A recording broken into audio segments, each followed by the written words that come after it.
Welcome. You've now been locked into an episode of Dad Tough. Dad Tough. Bringing you your weekly injection of any and everything dad, husband, and man. So sit back, grab a beer, get rid of that pesky wife and kids, and get ready to dive into fatherhood, marriage, men's health, youth sports, and a bunch more nonsense coming straight to your screen, headphones, and into your hearts. Sometimes being a dad is tough, and sometimes you gotta be tough to be dad. Are you dad tough? What's going on, guys? Welcome back to another episode of Dad Tough. I'm your host, Blake Brown, and today we are doing another episode with JYM Supplement Science. We got Mr. Mike McErlane in here again, as always, and we got Mr. Justin Kamb. He is actually a big, avid member of the JYM Army. He's got his own little transformation story of his own. But yeah, man, I'm glad you guys could jump in here with me today. It's definitely an honor. Been in here with both you guys for sure. You're listening to Dad Tough Podcast. We'll be back after a message from our sponsor. Gentlemen, many times we realize how we're not used to be.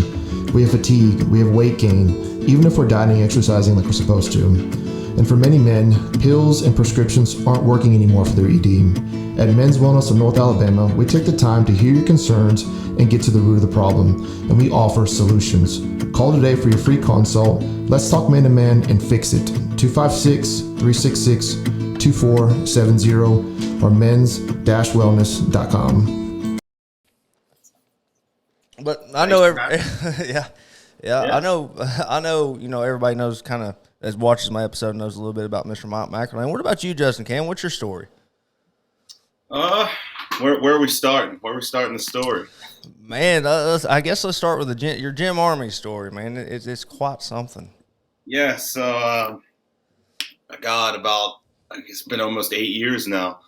It's going by fast, but I was pretty overweight, and I saw my mother-in-law, doing her thing. She was overweight.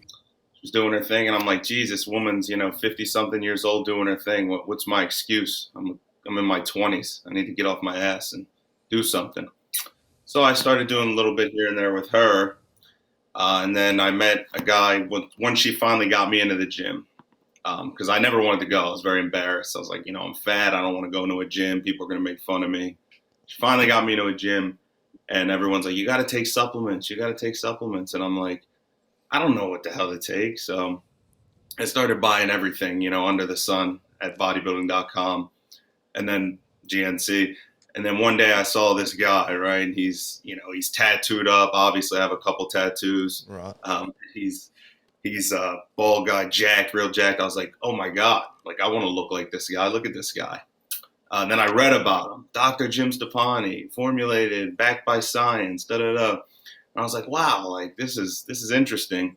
So I dove into pre-gym, and then I found out, he has social media. So I was always against social media. I was like, nah, I don't want one. I don't need it. I don't really like to get on there.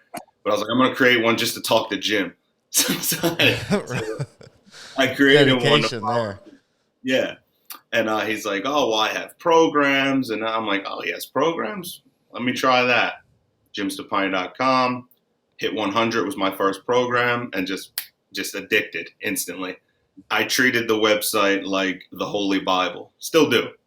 Read it up and down, in and out. I know every article, almost, every program I've done almost on the site more than once. And I had a job taking care of, healthcare, taking care of a guy who was mentally ill. And unfortunately, he just slept all day. So I was like, well, let me just check out what's going on social media. And Jim's Facebook would have all these questions, So I used Jim's programs and lost over 100 pounds and got into really good shape. Programs, the supplements, everything. And these guys are just like asking all these questions. I'm like, well, I've been there and I know everything that's on the site. So let me just help Jim out a little bit. I know he's one guy. So I get on there and just kind of start answering questions as myself. And I had all day because, like I said, unfortunately, the guy was sick. He slept all day. So 8 hours a day, I could just sit there and help people out, which was great. I love to help people. So it was great. And then I did that for a few months. And then I don't know how Mike even got my information, to be honest, but I got an email from him. And he's like, oh, hey, I'm Mike Mackerlane. I'm, the president of JYM Supplement Science. And back then, a lot more people know now who Mike is, because I always used to say, Mike's the guy that makes everything work behind the scenes, that no one gets to know that because they don't know. Because I didn't know. I was like, who's this guy?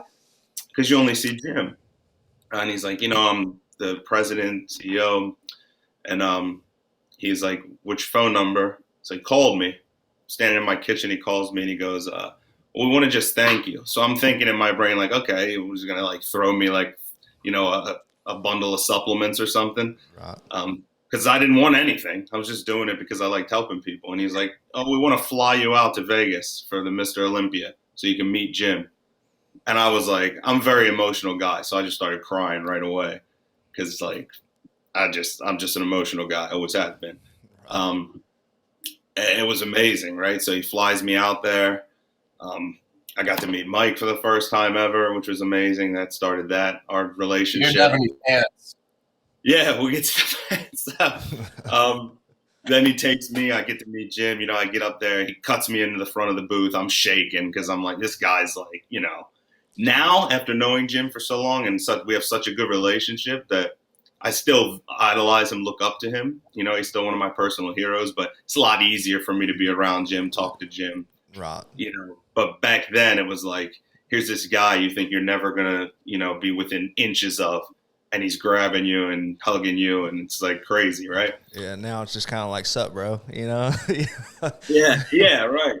But then, so the funny story is Mike's like, oh, we're going to go out to dinner tonight, right? And he picks me up and everything. We get to the place, and I'm in shorts. They were khaki shorts, but they were shorts, and the place is like, well, you can't come in shorts. And I'm like, okay. I was like, I'm going to go back to the hotel. You guys have dinner or whatever. And Mike's like, no. He's like, what? He's like, I'm going to take you out and buy you pants. So he takes me across the street to this mall in Vegas, buys me a pair of pants so that I can go in and eat dinner. Still have that pair of pants. Still have them. They don't fit anymore because I'm actually even leaner, but I still have them. I was wondering if they still fit. No. I don't want them to fit, but I will keep them for the memory. Oh no, absolutely. I don't blame you a bit there. So that's like kind of my story in a nutshell. I mean, it gets longer, but then, so like I got home and Mike and Jim were just, what's funny about the whole story is my wife was actually 9 months pregnant when Mike invited me out to go. And that was their first year anniversary. Yeah, and our first year anniversary after being married. And I was like, I don't know. And she's like, you have to go. It's, once in a lifetime. You don't know what could happen. So sure enough, when I got back, Mike's like, we want to bring you on part-time for a little bit to do, this or that, whatever, be eyes and ears, because you're so in touch with everyone, right? Because I am you guys, right? I'm the consumer. I'm the gym army, right? And I was like, wow, that's amazing. And then sure enough, shortly after that, it turned into, full-time, which it's still a dream, Man, yeah, that's awesome, man. I'd like to show everybody your transformation. It's pretty amazing. I mean, that is how far apart is the timeline on these photos? That guy's probably about 6.5, 7 years. 6.5, 7 years. The guy on the left actually used to ride scooters around the grocery store to get his food because he was too lazy to walk. Yeah. But, what do you hurt? You have diabetes? I'm like, yeah, sure. No, I'm just fat. I don't want to walk. Roger that, man. But that's awesome. That's an amazing transformation. And it's strictly off gym stuff. The nutrients, the website, the programs, the help and knowledge from the gym army. And everything gym. That is, man. That's awesome. And the coolest part about it is you were just a consumer, and then I mean, you work full time for them. I mean, that's awesome. I mean, if that doesn't show, the character of Mr. Mike McErlane and Jim Supplement Science as a whole, I mean, I don't know what would. That much to motivate everybody. Hell, that motivates me. It makes me want to get the gym, work out. Maybe I get a job. That's awesome. It's honestly, like I said, you don't look for it. You know what I mean? Awesome. Anything. Yeah. I grew up very, very poor, had nothing, so I never expect anything from anyone. And it just right. And that's the best way to do it, just be you, and like I say, good things happen. Good. I mean, I think I'd be a good hot man, I kind of picture myself, with like a big old like bag of supplements, like walking into the gym, like it just starts just slapping people's supplements and shit out of their hands, and just start throwing out products, but I like my face though, so that kind of keeps me from doing that. But yeah, no, it's awesome, man, and that's one thing that like I've reached out to you because you are kind of a big part of the gym army. Always on there answering questions, shooting out articles for people that don't have correct answers that to whatever question that they may have, and it's it's one thing I wanted to kind of focus on a little bit on this episode is Gym Army. I mean, that is an amazing group, and it's helped me out a lot. It's helped a lot of my friends out. I've had a couple people join, and we keep in touch, all the time. Talk about all kinds of things that go on, in the Gym Army. Like I said, you do a lot of videos, a lot of sample videos, and it is, man. It's awesome. Just try and think about what questions I would have. If I never had met Jim and he put out a new program, what would I ask? Right. And then, or supplements, what would I ask? Why pre-gym? Why should I take it? Sure, you can go get the answer from Jim, of course, but it's also nice to hear from the people that have done it, used it, and transformed and stuff like that. Right. Yeah, man, it is. It's an awesome ass group, and I talk about it every episode. People's like, "Gosh, damn, quit talking about this group," but it's that awesome, man. I mean, it really is. It does, man. It's just it's important. I think we've talked about this in the past, and with Justin, you could say like timing is everything, but realistically, it's also the person. There's a lot of opportunities and where people can kind of put themselves in front of you and then never have an opportunity to kind of present themselves. So really it comes down, I think, to the person. To Justin, to kind of add to that, and this is just something for anybody out there who's listening, it goes back to my whole conversation. Justin knows this pretty well because he and I try to talk to him every day. Even if it's just a thumbs up on some things, I get pretty busy sometimes. He and I used to talk a whole lot more, but it really comes down to that whole doing the right thing, which means doing the things that maybe you don't want to do and taking the time to do them because they're the right thing to do.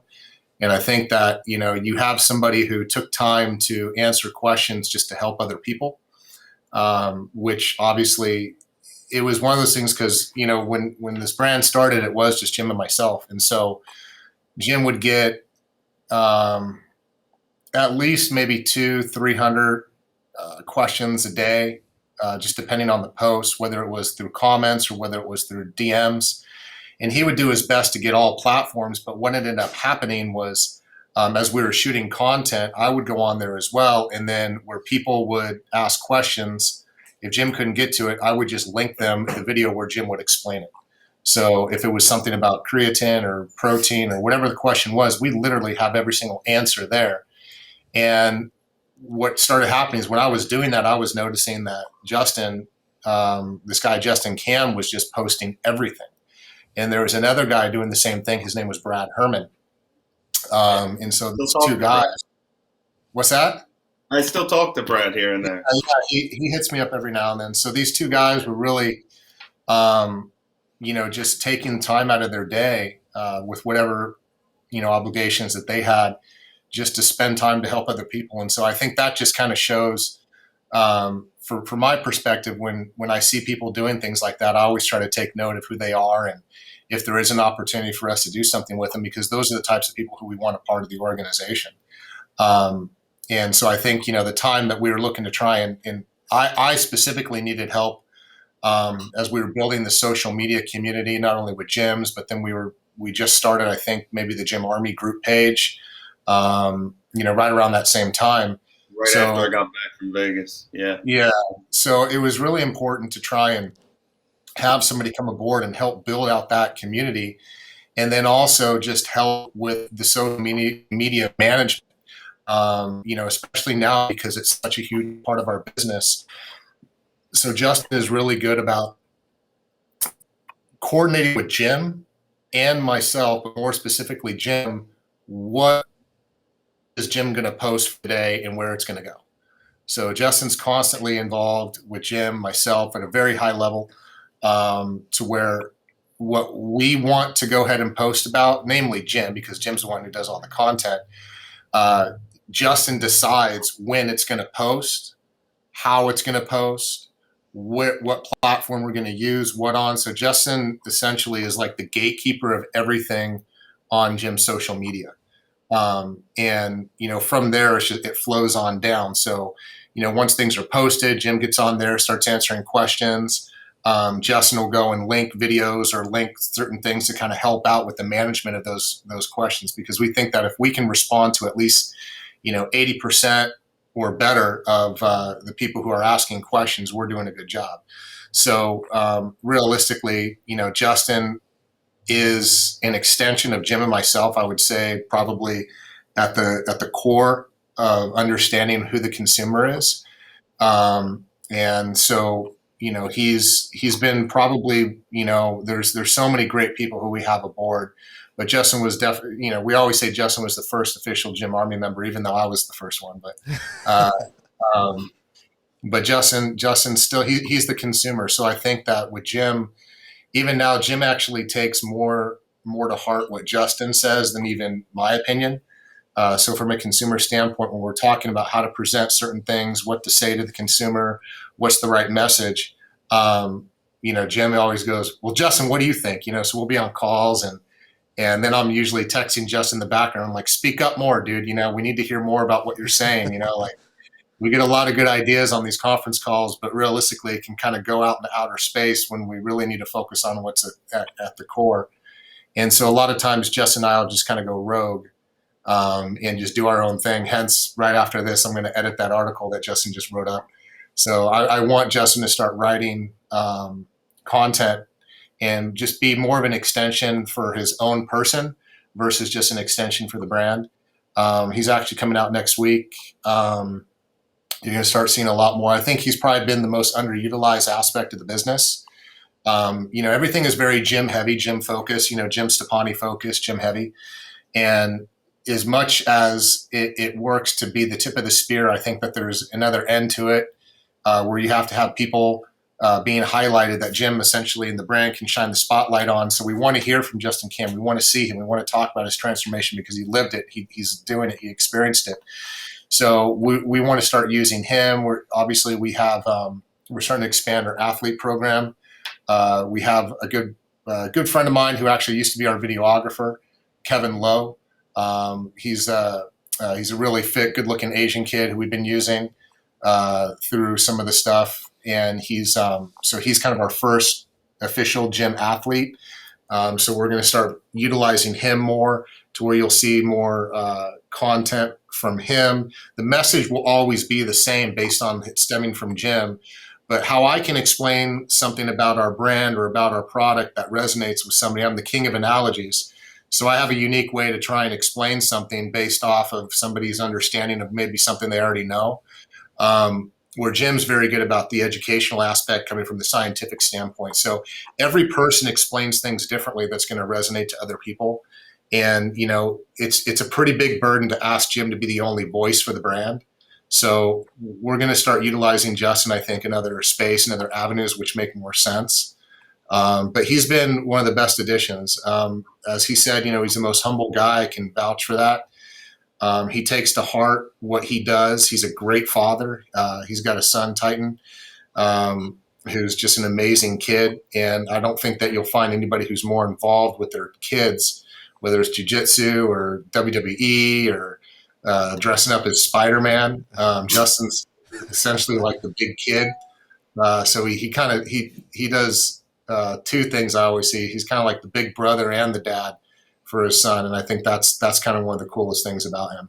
That's man, that's awesome. That's something that's super important. Is obviously to me, and I'm sure to both of you guys too, because y'all are fathers. But being that good father, that good role model, that good friend slash father figure, and that's kind of a little bit of what I wanted to touch on too, as far as you, Justin. How old's your oldest kid? Is it just one that you got? Just one. Just one. Yeah. I mean, I got 3 dogs, so 4 animals in my just one. And I took my brother when he was 16 from my mother. My parents they're drug addicts, not good people. And my dad actually died from a drug overdose, but she's still alive. So I took my brother from her. So he's 19 now. So he's been with me for 3 years. And then my son is 6. So it's like having a 6-year-old and a teenager at the same time, Right. Well, how's your your physical capabilities been since starting the gym and getting healthy? How has that played a big role in being a better father?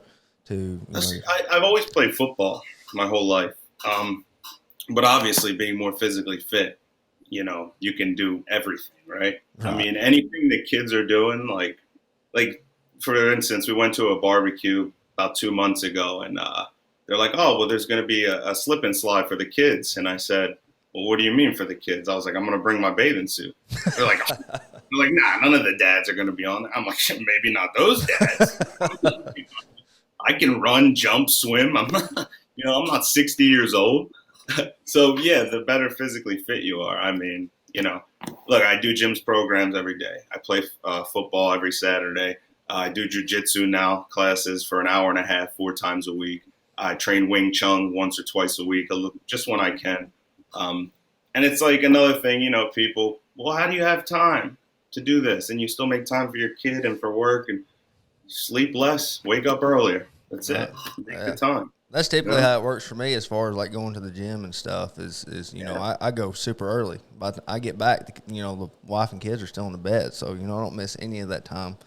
I say you gotta find what works for you and to best to your schedule. But yeah, man, that's great. But I do agree, man. That is something that is super important. In being a dad, is keeping yourself in top physical shape. Lead by example. Lead by example, and it's not so much that it's really for the benefit of your kid. To be in better shape, because like you said, you're more physical, you're more active, and that's something I've noticed over going back to the gym. Which I ain't gonna lie, that first week I was dead.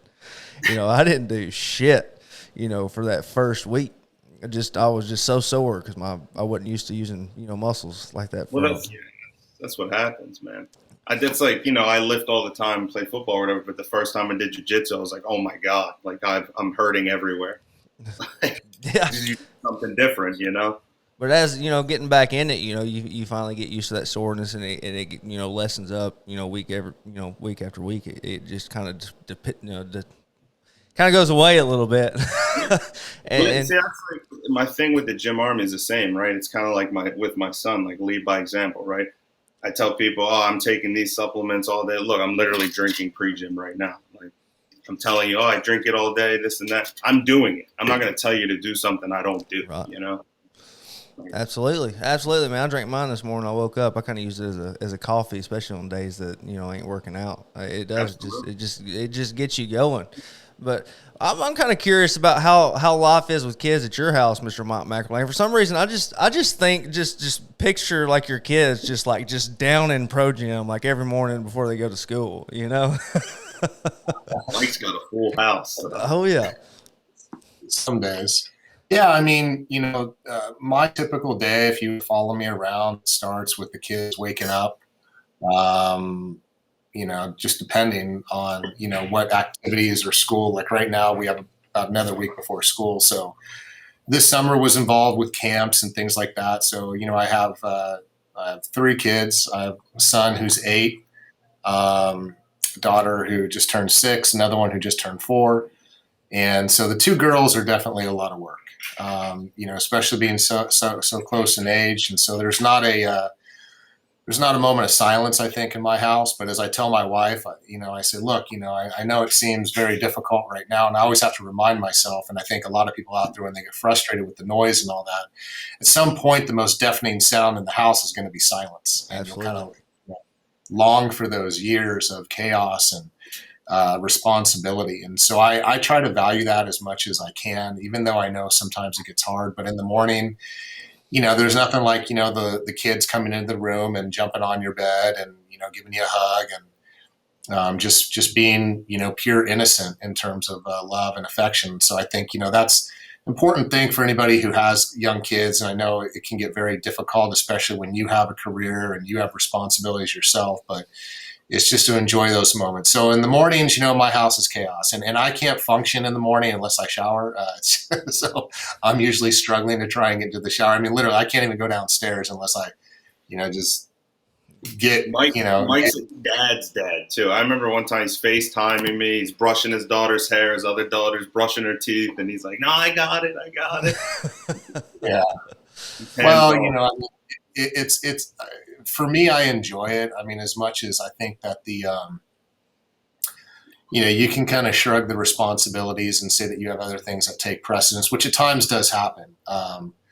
But I try to always think about, what are my kids going to say once they're a little bit older? They're going to say Dad was too busy to kind of, blow dry and brush my hair and put me to bed and say prayers at night. And,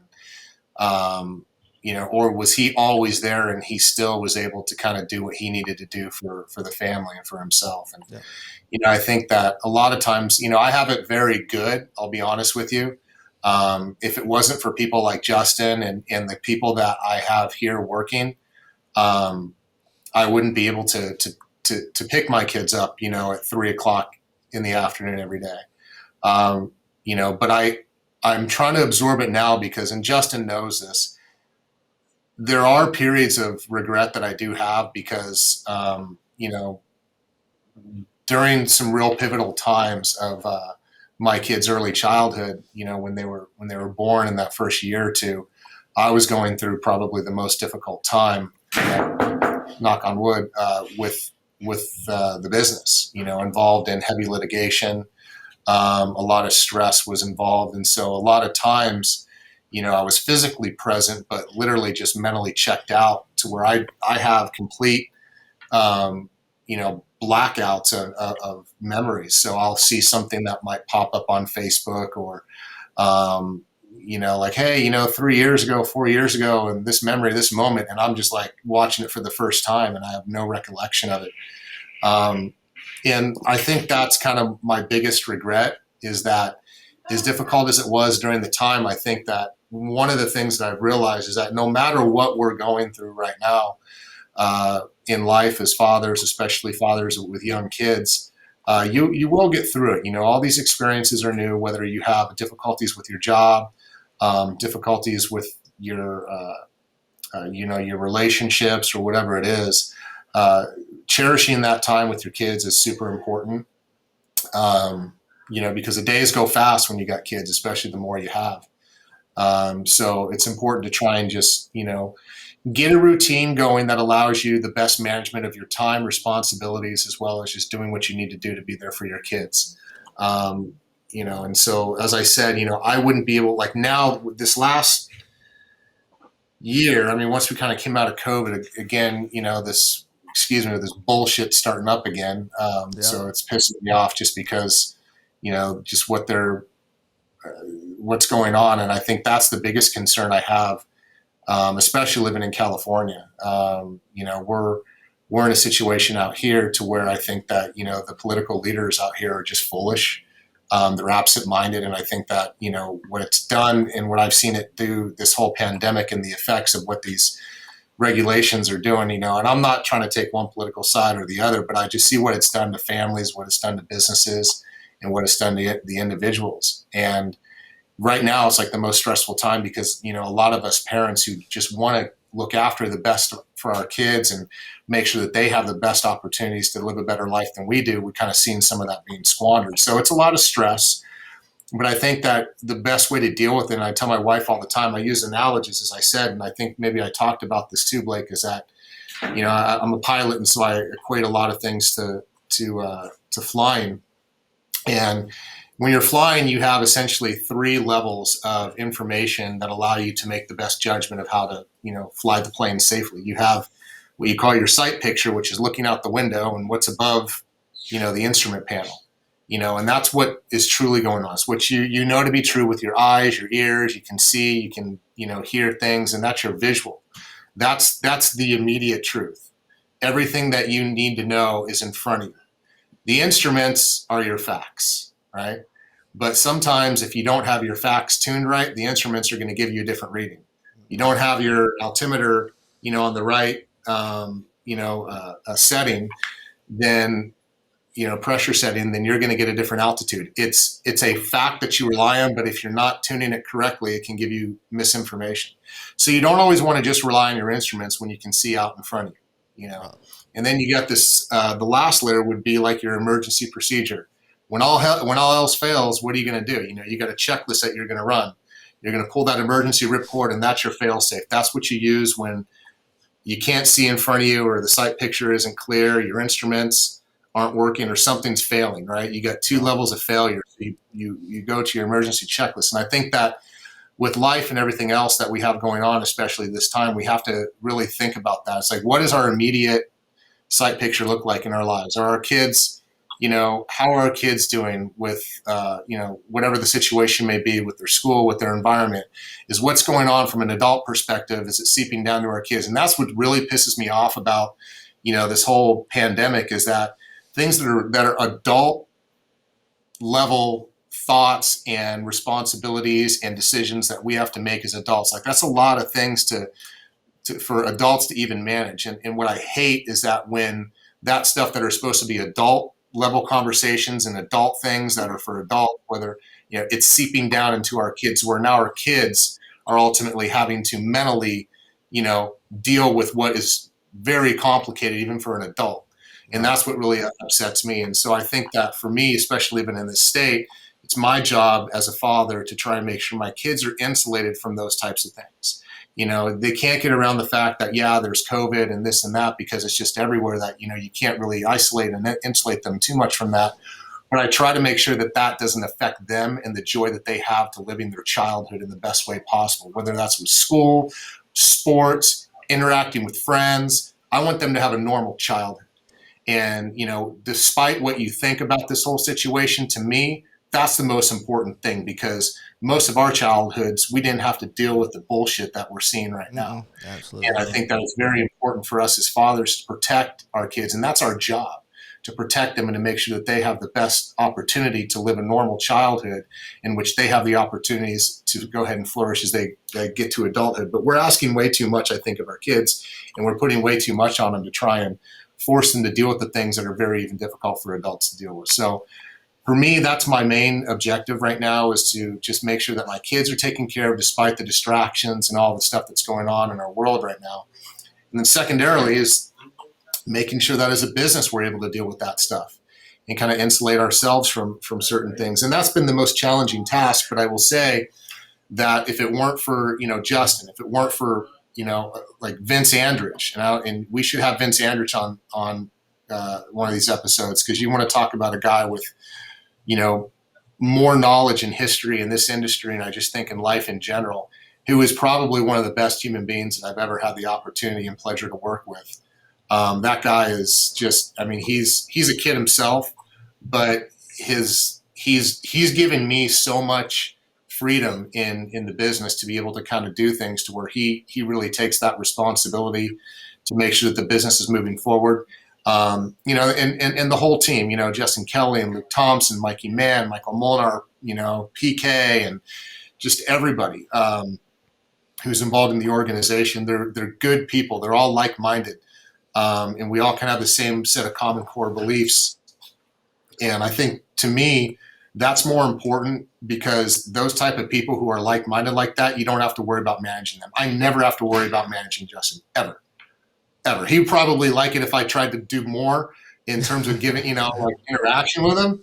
But it's like, One of those I don't. things no news is good news, right?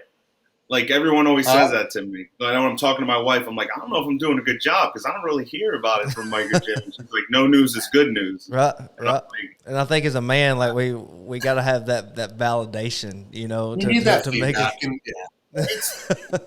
It's just, look, like I said, I won't get into it too much, but just the way I grew up was awful. So I always worry, right?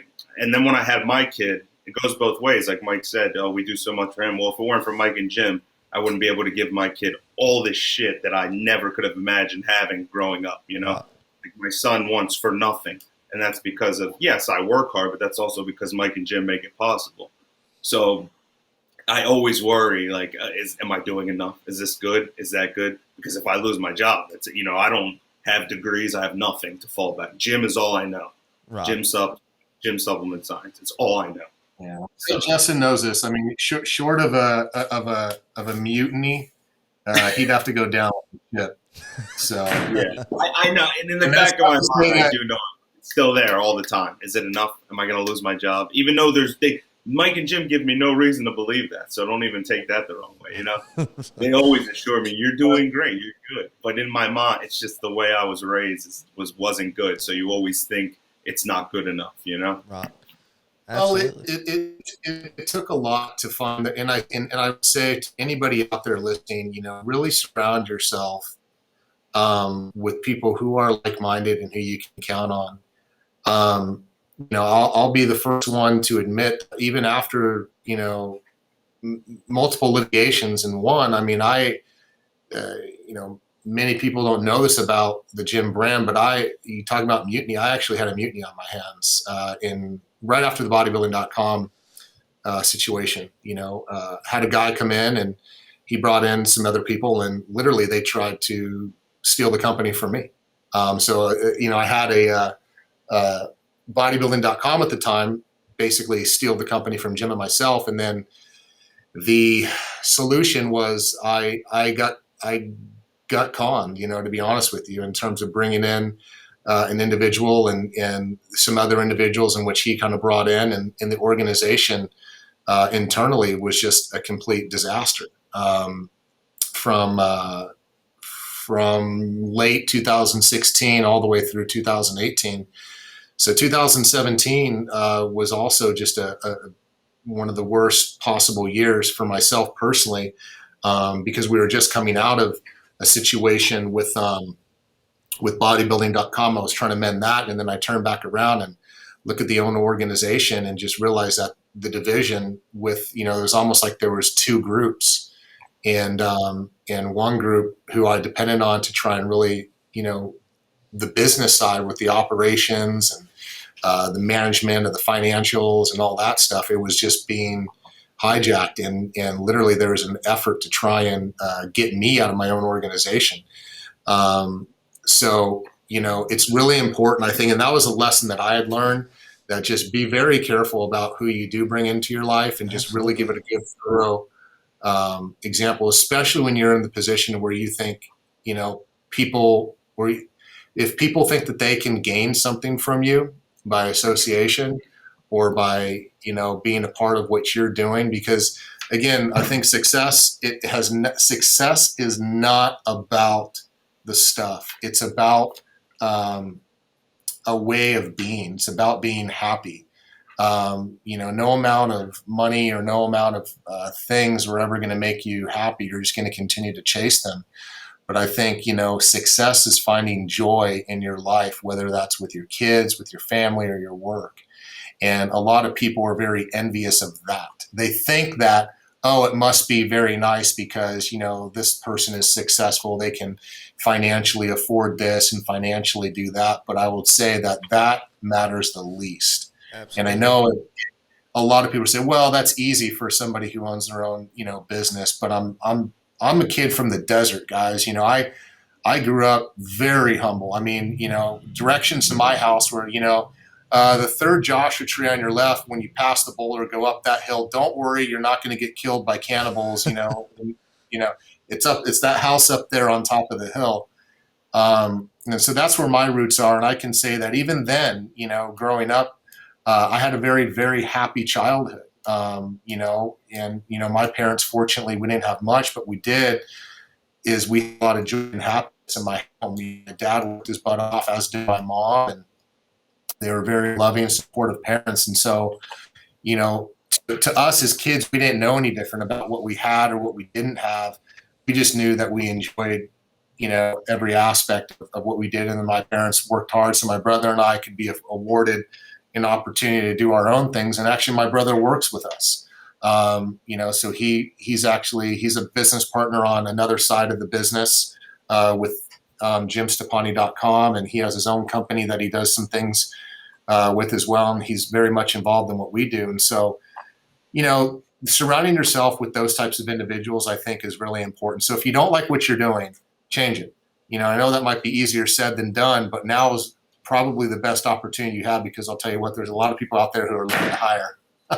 Right. No, absolutely. Yeah, and that's one thing that I can test for myself, man. Is you really, when you start a new adventure, whether it be a company or a podcast, and you know, in my point of view, you really see people's true colors, you know, especially people that are, you know, you consider friends and things like that. You know, I've had to just sever ties with people that I've been friends with for a very long time, just because, you know, their true colors show through. You know, for example, you know, I was actually planning on doing this podcast with a host, you know, and, you know, I reached out to a couple guys, like, oh yeah, sure, you know, and then time, you know, push come to shove, it was time to get the ball rolling, and they were nowhere to be found, you know. So Right. so I went through and set everything up and got everything, you know, got all the kinks worked out. Pretty much had to learn every single thing about this from scratch. A lot of how-to videos and podcasting for dummies, you know,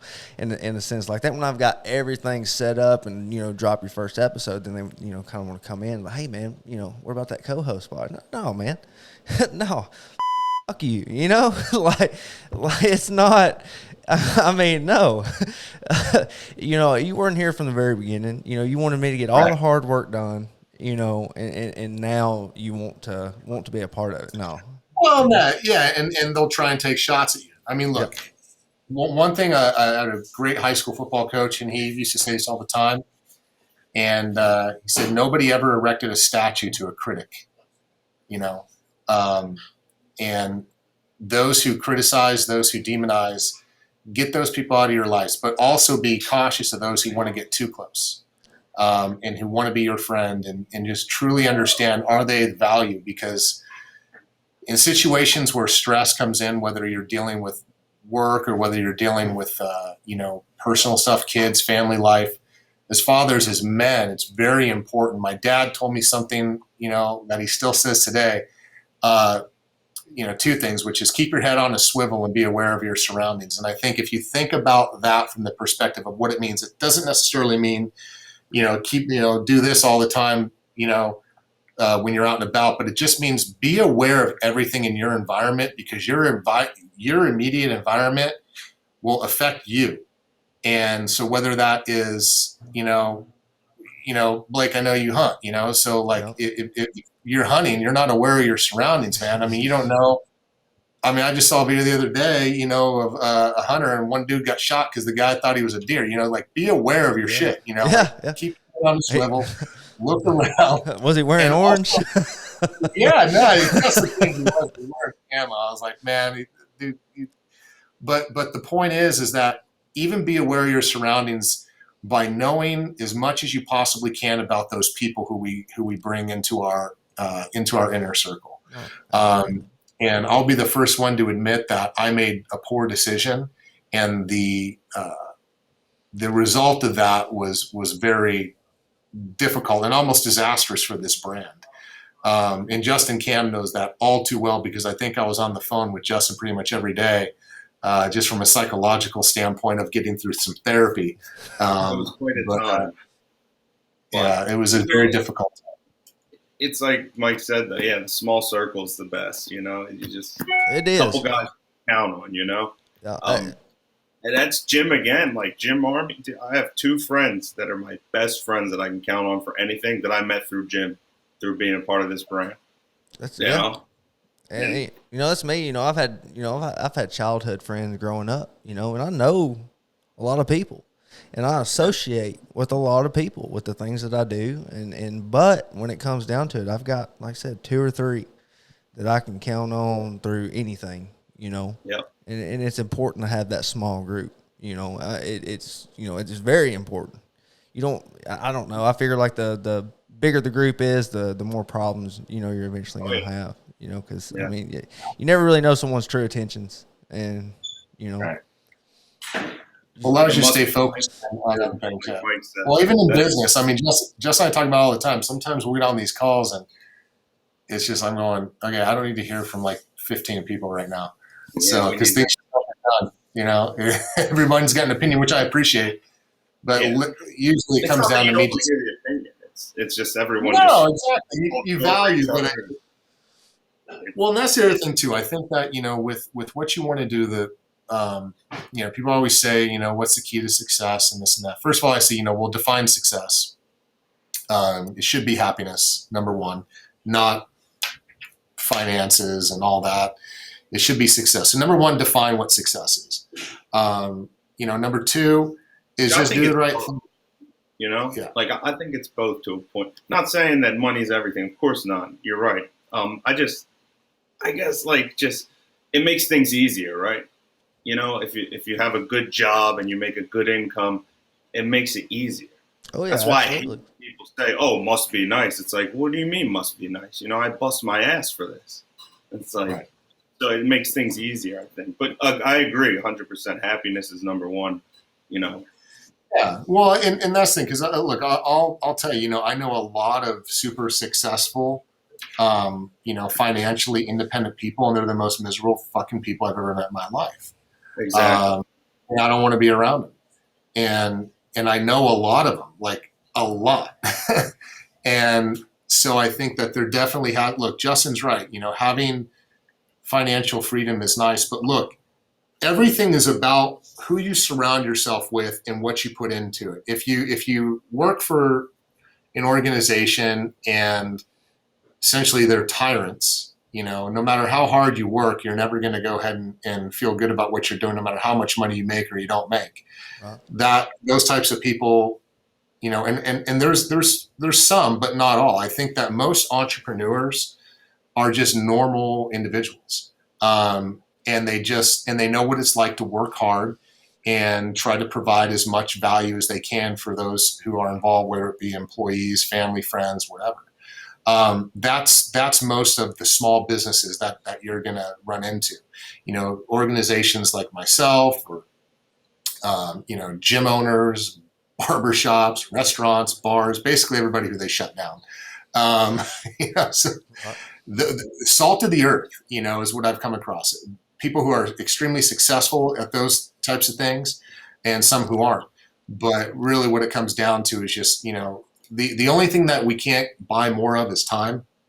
So I always tell people, like, choose to live your days and your hours and spend your time wisely with the things that actually make you happy and find joy. And of course, that can support your family financially, because, I am a capitalist. Right. So I love capitalism, and I love what it yields, because I think with hard work, it does yield a very good result. And Justin's a perfect example. I think that there's even more things that I want him to get involved in as we kind of grow. We're going to be doing a lot more from a brand standpoint, doing other brands. As I think I mentioned to you last time, Blake, we're getting ready to launch a new brand. Did I tell you about this or no? No, you didn't tell me about a new brand. Sure didn't. Yeah. I've heard a couple things about some new flavors here and there, but nothing about a new brand. We're launching a new brand here. So what we've done is, I'll just kind of give you a little bit of insight. So these TikTok influencers, the Sway House, I don't know if your audience knows them, but they're young kids. So they're a group of kids. There's 5 of them, the main, but they were the ones who really just built TikTok and made it a thing. So you have Josh Richards, Griffin Johnson, Blake Gray, Noah Beck, and Bryce Hall. There's these five guys, and they're young guys, but they, just crushed it in terms of their influence in TikTok by doing videos. A lot of it's the dancing stuff. Some of it's, but they're good-looking kids, great physiques. One of them was a boxer. One of them was a boxer, wasn't he? Yeah, he boxed. one of the guys, a YouTuber against Instagram. So that was Bryce. Yeah, okay. I knew one of them sounded familiar. Was it Yeah, KS? so I don't know, one of those guys. He boxed. Yeah. Yeah, it was Yeah. one of them. I think he got smoked. Yeah. If I'm not mistaken. Hey, I probably would have got Yeah, smoked. Paul was like 6'1", 220. Yeah. Bryce was like 160. Yeah. I was like, what are you doing, man? I mean, Hey, man, but- I will tell you, though, it's all in the technique, though, because I'm like 190, and my son's jiu-jitsu teacher is like 120, and I can't get him off me when he's on me. I can't. And I'm like, dude, Well, how? to Bryce's defense, I would say that, like, even I watched that fight, and I would even say that the ref got in his head. Like, the ref was just all over Bryce. Oh, you can't do that. You can't do that. So I think, a long story short. Anyway, these guys, so we met them about a year ago. God, time Huge flies. advocates of the brand. Huge advocates of the brand, huge, supporters, and they love Stepani. And so it just kind of came up about, like, them getting involved with what we were doing. And, so after talking with them and having the chance to engage and download with them, it's like, their lifestyle and what they want for products and things like that is similar to what, the gym line carries. But obviously, I think that we can do more with them if they, had their own brand versus like, oh, okay, now you're going to start, endorsing gym supplement science because you like the products and everything, and just looking at who their consumers are. I mean, we're a very expensive brand. It's not, a secret because the products that we put out there are expensive to make. And the formulas are gym specific formulas. Like, this is what Dr. Jim Stepani wants in his pre-workout, what Dr. Jim Stepani wants in his protein. And so I think that those characteristics of what make our products unique is because it's specifically what Jim wants to take. But you get a 20-year-old kid, he wants a lot of energy. He wants some other things, which are still going to get the nutrients found in a pre-workout, but maybe he doesn't have the wallet for like a $50 pre-workout. Right. My 19-year-old brother is a perfect example. Exactly. He can't afford So, it. right. And we're not going to make a different pre-gym so it fits the price point of somebody else. And even with the flavoring, some of these kids like whacked out flavors that just doesn't make sense for us. So after talking with them and saying, like, what do you guys like? And they're like, oh, we like AMFs and, and I'm like, well, I don't know so just thinking about it, it just made more sense to be like, look, what if Jim formulated products specifically for you guys and your brand? And so that's what we've done is, it took about, a few months of work for him to kind of interact with them. So that's why you might see on Jim's social, him posting pictures with these kids who he's training and doing stuff like that, because there's an ongoing relationship that we've been cultivating. I'm on the phone with these guys pretty much every week, but we're going to be rolling out a new brand with them called Sway, actually. And so it'll be the first product is their own specific pre-workout. Some of the profiles are very similar to that of pre-gym, just utilizing different things that are more important to them for like what they wanted in a pre-workout and what their experiences are.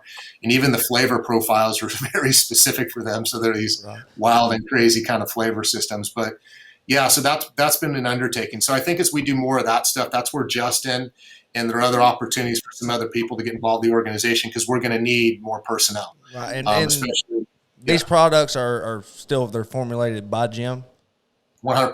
100%. And that's one thing I got a question. One of my buddies has been wanting me to ask you, and now that we're kind of talking about pre-workout a little bit, I'm going to ask you because he's like, man, you ain't asked him yet? I'm like, no. He was wanting to know if y'all were going to formulate anything like a pre-workout on the go where you can just take straight to the dome. You got to let it sit, cultivate up a little bit, mix up. So we're going to have a pre-gym RTDs probably to where pre-gym will just be in like, a single packet container. Yeah. Oh man. Yeah. So awesome. we're working on that. It's difficult because when you pre-mix stuff into a liquid, again, there are some settling issues with certain ingredients. I mean, that's the reason why you don't want to mix up pre-gym and let it sit for 2 days. Right. So you have to, there's there's different levels of manufacturers who do what's called cold fill and hot fill RTDs. Cold fill is when you're dealing with things that can spoil, such as milk, protein, things like that. And then you do a hot fill, which is, more of like your RTDs. And so there's certain manufacturers throughout the country that will take on a project like that. And it's very costly because, if you look at a single serve of pre-gym from just one scoop, you're talking about $1.50, $1.45 per serving. And with an RTD, just a single serve, that it can't be that cheap because the cost to put that into a bottle in a single serve is way more than just the powder. So you're talking about container, separate labeling, shipping, there's a lot of costs that go in there. So we're considering like, okay, what does this look like? Is it going to still be the same formula that will work well into an RTD liquid? And then what's that price point going to be? But I think that there's some other things that we're going to be looking at prior to doing that. Jim is actually working on a new pre-workout formula, something that he realistically, if you look at what pre and post gym are right now, they were one product when Jim first formulated it. It was, if you look at the specifics of what pre and post were, his desire was to have everything into one formula. And then the application of how you took it was like a third before you train, a third during you train, and a third after you train. So the nutrients and all the different, but when we talked about doing that back in 2013, when there was, a debate about people, saying, oh, why is your scoop size 26 grams when I can get, a little 5 gram scoop? I mean, that was the mentality of people back then. So if you're talking about bringing in like a 35, 40 gram scoop of something because the nutrient value is just that much higher with other ingredients, the price point would have been, around $50, $60 for that type of a product. The marketplace wasn't ready for it. It didn't understand like what these ingredients were. We had to explain it to them. So Jim broke it up into 2 products, pre-workout and post-workout, to where you bookend your workout program, but those levels of nutrients you still need at those doses throughout the day. So, realistically, I would say there's about maybe 60% of people who buy pre also take post. Right. There's still that 40% who probably just take pre-workout. And that's fine because at least they're getting the best pre-workout as opposed to some of the other garbage that's in the marketplace. Right. So what Jim's thinking about, what we've been talking about this last year is, a way for him to come up with like that next generation of a pre-workout. That price point, definitely a lot more expensive. Right. But I think that for our consumers right now, I told him, I'm like, Jim, I would love, what you're working on. And so I actually have, the ingredients that he was thinking about using that we've been mixing in with just regular pre-gym. I think Justin even, didn't we send you some out to try too, Jay? Yep. Pump was insane. It's different. Yeah, it's just different. I mean, again, you get more quality ingredients that do certain things, but the cost also goes up. So there's a balance to whether or not we're going to, or when we're going to bring that to market. And that's pretty much taking the pre and the post and just kind of putting them together. Is that kind of the same idea? Some capacity, yeah. Some ingredients, it's like baking a cake. You just, you want a bigger cake doesn't mean that you're just going to use 10 eggs. So it's not like we're just going to put those 2 formulas together and make one single product. But there are some things in which, like for instance, the reason why beta alanine is in both pre and post is because the daily recommended dose is 3.2 grams. Well, if you take pre and post, you're getting 4. Same thing with the betaine or the betaine. You have 1.5 grams in pre, 1.5 grams in post. Daily recommended dose is 3. So So if you take pre and post, Jim, all the scientific data supports the levels of those ingredients because for daily nutrient loading, that is what you're getting out of both of those products. The problem with some of these companies is that they look at that and they're like, okay, we'll just put 6 grams of beta alanine into our pre, and the more the better. Well, here's the problem with that. You take 6 grams of beta alanine at once. For the average person who's never taken a pre-workout, they're going to think that they're having a heart attack because they just feel the paresthesia, and that causes anxiety for some people who don't understand like what that ingredient will do. So I had a lady in here, actually our customer service rep, his mom came in, she took the pre, she goes, "Oh, I hated it." I'm like, "Why?" She goes, "Oh, it was too stimuli. I'm like, "Oh."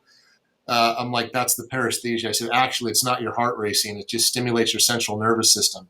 And then once I told her that, she calmed down. But if you don't know that and you take high levels of that ingredient, it can be detrimental to your brand. So we're looking at a lot of different things. But the first project right now is getting this new brand with these kids started, because there's a window. I think that they are really popular right now. And I got to be honest with you, they are, and Jim will tell you this, and I know Jim said this to Justin too, some of the most humble, polite, genuine young adults I've ever had the pleasure of working with. I mean, I don't give a shit what anybody says out there about these guys. They are the most gracious, humble young adults I've ever had the pleasure to work with. Just great group of kids. Great group of kids. So, and I say kids because I'm 20 years their senior. But Heck yeah, man, that's awesome. oh yeah, so we're working on stuff like that. I'm excited about that. I am, but there you go, Mike Brown. I did ask the question about the pre-gym, so quit bugging the shit out of me about it. Man, we need to do like a live Q&A one day, because I'm sure there's a lot of people. I do get a lot of questions from a lot of people. Hey, man, what do you think that ask them this, ask them that, and I'm like, man, I think it'd be good to do a live Q&A one day. I think every day of Mike and I's life is a live Q&A. Oh yeah, no, absolutely, yeah, and that's the thing, guys. Like. You ain't got to ask me to ask them. Go to Jim Army. All you got to do is go on Facebook page, Jim Army. You can ask whatever question you want, and you're probably going to have anywhere from 50 plus answers, on your question. That's one thing I love about like I said, the Jim Army, man. It's just so helpful. It's helped me a lot. I went in working out thinking I knew, stuff from working out back in high school when I took the muscle milk and the NO explode and the C4, and that's another thing. Like as far as like going off, and I meant to ask this a minute ago. You think we'll ever, be able to walk into the gym and open up that refrigerator and grab a thing of pre-gym out of there, down it while we're, because that's convenience. That's convenience. Oh, I know. Yeah, we've had because of all the stuff I mentioned in the past, specifically with bodybuilding.com, contractually, there were a lot of concessions that I had to make in order to try and move forward, especially when you're wrapped up in a $150 million lawsuit between GNC, bodybuilding.com, and us. Right. Everybody wants their fair share, so to speak. So as a result, now look, it's been great because I think that for us, we're a brand that just had our 8th anniversary, but we are so new in the sense of where we're positioned from a distribution standpoint. Like you said, Blake, I mean, you don't know how so many people don't know about Jim, right? And a lot of that's just based on the levels of distribution that we have. So we are not in any gyms with the presence there. We're not in any other brick and mortar space outside of GNC. GNC is our exclusive partner, brick and mortar. And, like right now I got, Vitamin Shop who, is very eager to get us in stores. And I think it would be a good opportunity for us to do that at some point. But there's nothing I can do contractually because that exclusivity lasts throughout. Well, basically we have one more year of exclusivity with GNC. And, depending on that relationship, because GNC has been, phenomenal to work with on a partnership level. And that's not to say that some of the experiences that consumers have walking in with a specific associate who might, have an ulterior motive, which many of them do. Yeah, I hear about GNC product. It's better. Yeah. And, that's a difficult part. I mean, speaking freely, if I were running GNC, I would basically put out a statement to all the employees that any associate who shits on any products that we carry as an organization will be immediately terminated. Oh, no, absolutely. Just because I think that, if you work at a GNC or you work at any organization and you're supposed to represent what's in your store, and if you're talking crap about a certain brand because maybe another brand is incentivizing you by giving you a commission to push their product, I think that's a bunch of bullshit. So GNC actually stopped that. There's no more, because that's how companies won in GNC back in the day, is they would come in with a very high margin product and give like, $3 of an incentive to every unit that got sold by that employee. So if you're working at GNC and there's JYM, which is a very low margin product, but a better product because it's a fucking good product, and then you got some other bullshit product with a huge amount of margin, same price point to the consumer. They're both, $40, $50 products. It's just this one, there's more margin in.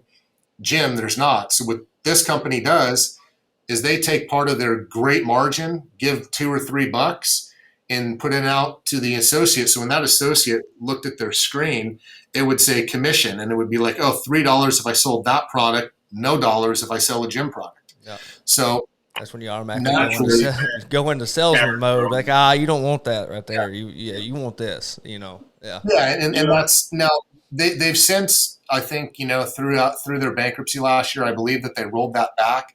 But some of those, the remnants of that style of mentality still exists, which is the reason why you're always going to get, associates who, if you are walking in to buy our products, don't be surprised if an associate tries to deter you. It happens all the time. There's not too much we can do about it from a high level. I try and work with corporate and things like that at GNC, and those guys are phenomenal.